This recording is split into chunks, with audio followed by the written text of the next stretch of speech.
talk about the.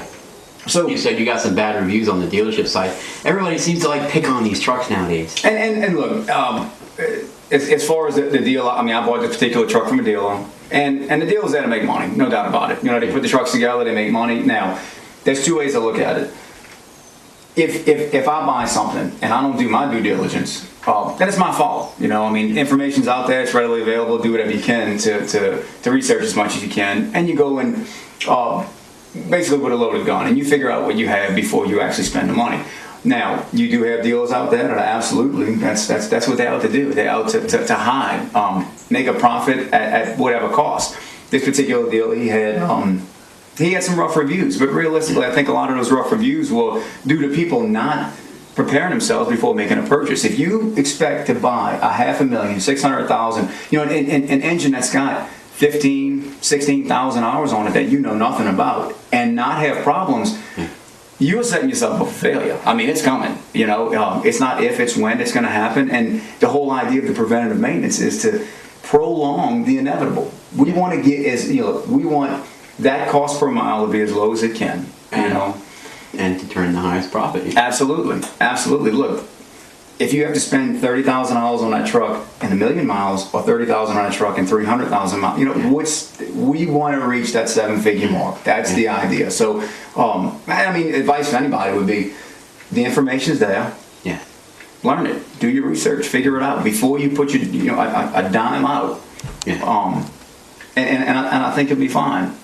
Things could happen out of your control, but inevitably, if you do all your homework, I think dot the I's, cross the T's, and you'll be satisfied with the product you get. You know.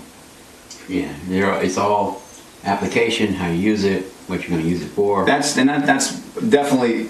And what's going to suit you. That's definitely a big factor. So, you know, when I was buying this again, I looked at many different trucks. This seemed to fit the build.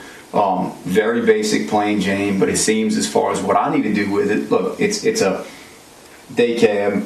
It's 150 mile one way at most run, so it might see 300, 320 miles in a day. Yeah. The 355 rears might hurt you a little bit on that. I'm thinking their highway rears they're like 10-hour driving kind of down the highway rears.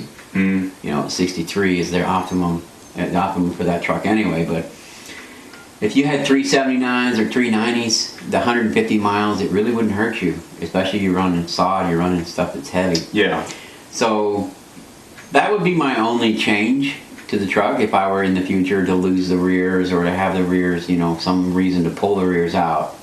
I would trade them out for a set of 390s. You know, originally I looked, because you're not driving 11 hours a day down the freeway, right? You know, originally 390s is what I was going for, and then I kind of got. There's so much information, just like we had said before. It's okay. What is the correct information and what is the BS? So it's hard to weed through all that. And my original was, okay, let's bring down RPM, 355. That's gonna be ideal. You know, that's what I was thinking at first. I saw a few 390 People trucks. have this very bad notion of lower RPM equals better fuel mileage. Right. That only works when you're bobtail. Right. As soon as you put any weight behind it, you just killed that notion. Right. You just throw it in the garbage can. Mm-hmm. Believe me, I've been there 1,000 times with a whole bunch of people's trucks. So it wound up at a 355. And for me, I think it's going to be probably a 60-40, as in, you know, 60% will probably be full load, 40. This particular load pays, you know, whether you pull one pallet or you pull all 20, it pays the same. That's how it works out. So it just depends on the order for me. But yeah, I agree. I think there's going to be a point where it actually might hurt a little bit, just depending on the speed and the weight I'm pulling. Okay. Hopefully it'll help somebody out there. That's the only purpose of my videos. Is if there were more videos, I don't watch. One of those guys that picks apart everything somebody says, you're probably not in the right mood to watch my stuff. Good.